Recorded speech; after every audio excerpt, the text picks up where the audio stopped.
වෙලාවට ලොකු වැලි තුනක් තියෙනවා. ඔක්කොම වැලි 11ක් තියෙනවා. මේක තමයි පැල් එක. G sharp play.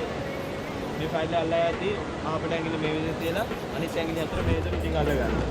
අනිත් අත මේ ප්ලේට් එකට පොඩ්ඩක් පිටින් අල්ලලා ගත්තාම ඔයාලට පදින්න ලේසියි.